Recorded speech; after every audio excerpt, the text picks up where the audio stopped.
Hello friends, welcome to trading pickup. और एक week के बाद ये वीडियो बना रहा हूँ। कुछ ज़्यादा मसरूफ था इसलिए वीडियो बना नहीं पाया। तो आज निफ्टी बैंक निफ्टी के लेवल्स कुछ नहीं देखेंगे हम, क्योंकि निफ्टी और बैंक निफ्टी दोनों भी कल के लिए पॉजिटिव ही रहेंगे। लेकिन क्योंकि 2 दिन का गैप हो गया है मार्केट में, तो कुछ खास ऐसा कुछ नज़र नहीं आ रहा है, क्योंकि उतनी कोई अच्छी न्यूज़ नहीं है कहीं पर भी।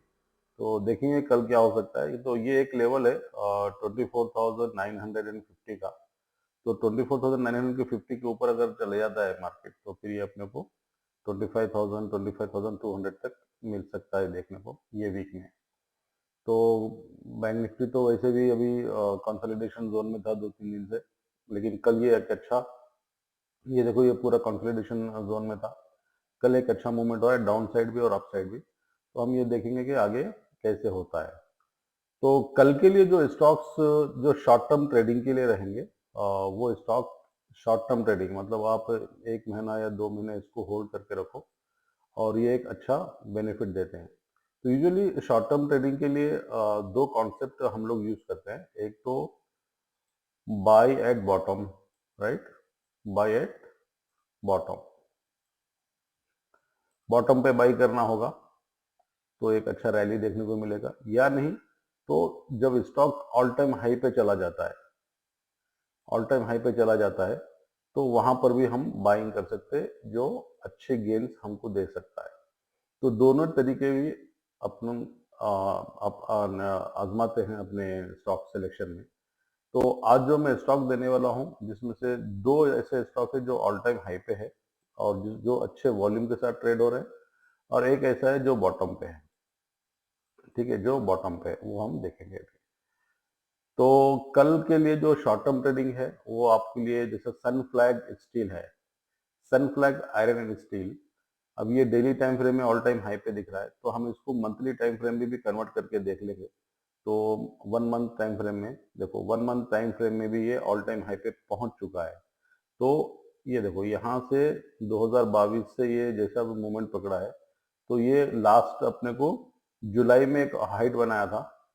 जुलाई के बाद फिर ये अभी एक हाई तोड़ा है, तो ये एक पॉजिटिव साइन है कि यहाँ से अब मार्केट, ये कल का अगर हाई तोड़ देता है 280 के आसपास, तो ये और भी ऊपर जा सकता है, और ये 2 से 3 महीने में एक अच्छा रिटर्न दे सकता है। इसको शॉर्ट टर्म ट्रेडिंग के लिए आप रख सकते हो। अब हमारे लिए क्या हो जाता है, हम क्या करेंगे, सपोज अगर यहाँ से लेंगे, यहाँ से लेकर इसको 5% ऊपर तक हम देखेंगे। ठीक है, तो ये यहाँ तक 5 6 7% यहाँ पे, यानी 10% तक हम यहाँ पे देख सकते हैं। तो 386 हम अगर यहाँ मिल जाता है तो देन ऑयल एंड गुड।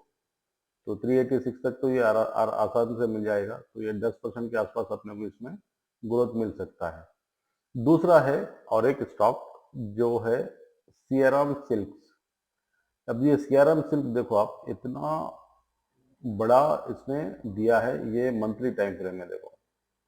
क्योंकि जैसे मैं आपको टाइम फ्रेम एनालिसिस बहुत मर्तबा बताया हूँ कि टाइम फ्रेम एनालिसिस बहुत इंपॉर्टेंट है। तो ये मंथली टाइम फ्रेम में इतना बड़ा ब्रेकआउट दिया है, और ये कब, कौन से ब्रेकआउट को तोड़ा है, ये 2018 के ऑल टाइम, जब 2018 में हाई बनाया था, उसके बाद ये महीने में हाई बनाया, कौन से, नवंबर के मंथ में। जैसा भी ये नवंबर के मंथ में हाई बनाया, अब ये देखो इसने ब्रेक किया। नवंबर में ब्रेक नहीं किया था, लेकिन दिसंबर में इसने ब्रेक कर दिया है। तो दिसंबर के महीने से शुरुआत में अभी 25% का इसमें ग्रोथ हो गया है। तो ये एक बहुत ही ज्यादा अच्छा, सीआरएम सिल्क लिमिटेड जो कंपनी है, ये टेक्सटाइल इंडस्ट्री है, राइट। क्यों टेक्सटाइल इंडस्ट्री, आज पूरे टेक्सटाइल इंडस्ट्री क्यों आगे जा रहे हैं, आप देखो हर एक टेक्सटाइल इंडस्ट्री आगे जा रहा है। रीजन क्या है, क्योंकि बांग्लादेश में ज्यादातर टेक्सटाइल मिल्स हैं, और बांग्लादेश में कुछ क्राइसिस हो रहे हैं, उसकी वजह से वहाँ के सारे फैक्ट्रीज बंद हो गए। यही वजह से इंडियन टेक्सटाइल इंडस्ट्री में बूम आया है। तो ये एक रूमर है। तो ये आप इसको देखकर कर सकते हैं कि यहाँ पर टेक्सटाइल इंडस्ट्री हमारी बहुत अच्छा ग्रो कर रही है। तो ये एक अपना टेक्सटाइल इंडस्ट्री है जो आगे चल के अच्छा परफॉर्म कर सकता है। तो यहाँ पर हम शॉर्ट टर्म गेन के लिए भी जा सकते हैं। अगेन इसमें भी हम 10% का अपन यहाँ से 10%, ये 1100 या 1090 का हम यहाँ पे टारगेट रख सकते हैं। ठीक है, तो ये अपने लिए एक अच्छा स्टॉक हो जाएगा। तीसरा स्टॉक है हमारे लिए आईटीसी का।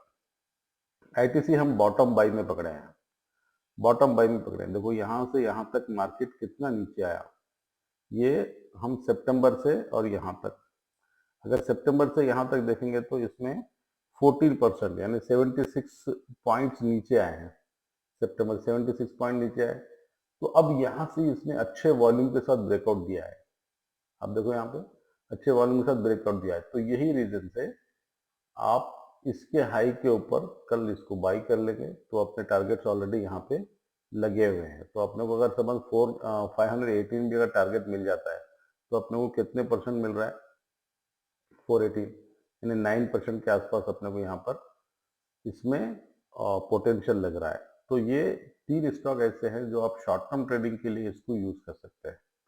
और कल इंट्राडे ट्रेडिंग के लिए अभी कोई स्टॉक मैं नहीं बताऊंगा, क्योंकि पता है ना 2 दिन के गैप में कोई भी स्टॉक सिलेक्शन सही नहीं होता है। तो फिर मंडे से अपन नेक्स्ट डे का स्टॉक सिलेक्शन शुरू करेंगे। लेकिन ये जो शॉर्ट टर्म ट्रेडिंग के लिए है, ये आपके पास जितने भी सपोज अगर 50,000 रुपये है इन्वेस्ट करने के लिए, तो 50,000 रुपये है तो 3 कंपनियों में इसको डिवाइड करके ये तीनों कंपनी में आप इन्वेस्ट कर दो। अगर हमको 10% एक एक कंपनी में मिल जाता है तो वेरी गुड, अच्छा खासा अपने को प्रॉफिट हो सकता है। 50,000 का 10% 5,000 रुपये होते हैं, अगर 1 महीना 2 महीने में भी चले गए। तो मेन थिंग मेरा ऑब्जेक्टिव क्या है कि आप लोग अपना पैसा गवाओ नहीं मार्केट में ऑप्शन ट्रेडिंग के जरिए। पता है 1-2 दिन ऑप्शन ट्रेडिंग में पैसा कमा लेते हो, बाकी चौथे दिन पूरा पैसा गायब। तो इस तरह का ऑप्शन ट्रेडिंग होती है और ऑप्शन ट्रेडिंग को अभी तक किसी ने समझा नहीं है। तो आप लोग जितने भी कर रहे हैं, हाँ जब मैं डालता हूँ कि यही बाई करो, सी बाई करो और पी बाई करो, तब आप लोग बाई करो उसमें, क्योंकि उसमें बहुत सारी स्टडी और बहुत सारे टूल्स यूज होते हैं, तभी तो जाके मैं लिखता हूँ कि हाँ ये चलो, उसके बाद भी उसमें गारंटी नहीं रहती है। लेकिन मेरा कैसा रहता है, बहुत कम इन्वेस्टमेंट का मैं रिस्क लेता हूँ। अगर ऑप्शन में है तो 2 से 5,000 के बीच में रहता है, इंडेक्स ऑप्शन में तो हार्डली 1500 से 2,000 के बीच में कोई भी स्टॉक रहता है, इंडिया स्क्रिप रहता है ऑप्शन का, जो अगर लॉस भी हो गया तो हम रिकवर कर सकते हैं। कोई भी स्टॉक 5,000 या 10,000 का ऑप्शन अगर कोई लेता है तो वो अपना पैसा 100% लॉस में कर देने वाला है। तो ये है, आप ऑप्शंस में मत करो, जितना भी आपके पास कैपिटल है वो कैपिटल आप इक्विटी में लगाओ। मैं लिटरली बोल रहा हूँ, जितना अच्छा आप ग्रो करेंगे कैपिटल इक्विटी से, वो किसी दूसरे और इंस्ट्रूमेंट से आप ग्रो नहीं कर सकते पैसा अपना। ठीक है, तो वो करो आप बहुत ही अच्छी तरीके से। यहाँ पर आपको रिस्क फ्री इन्वेस्टमेंट से आप ग्रो कर सकते हैं। ठीक है, और भारतीय एयरटेल कल अच्छा, जैसे पहले बताया था मैं, भारतीय एयरटेल जाने वाला है। तो भारतीय एयरटेल अभी डेली टाइम फ्रेम में तो ये बहुत अच्छा ब्रेकआउट मारा है, तो ये कल अपने लिए और भी एक अच्छा हो सकता है। कहाँ तक, ये यहाँ तक जा सकता है 1717, 1717 ये जा सकता है, ये भी आप लेके रख सकते हो। तो ये 3 और 4 स्टॉक ऐसे हैं जो पोटेंशियल है अच्छा ऊपर जाने के लिए, तो आप इसमें कंसिडर करके अपना इन्वेस्टमेंट सिक्योर कर सकते हो। ठीक है, तो जितने भी लोग अभी तक सब्सक्राइब नहीं किए हैं, सब्सक्राइब करो। अगर इसको जितने भी अपने दोस्त अहबाब में, रिश्तेदारों में, जिसको भी जहाँ पर भी भेजना है वहाँ भेजो। सब्सक्राइब करने के लिए बोलो। बहुत सारे इन्फॉर्मेशन आप लोगों को पता है फ्री मिल रही है। ठीक है, ये इन्फॉर्मेशन आप लोगों के लिए अच्छा है और दूसरे के लिए भी फायदेमंद हो सकती है। ठीक है, थैंक यू वेरी मच।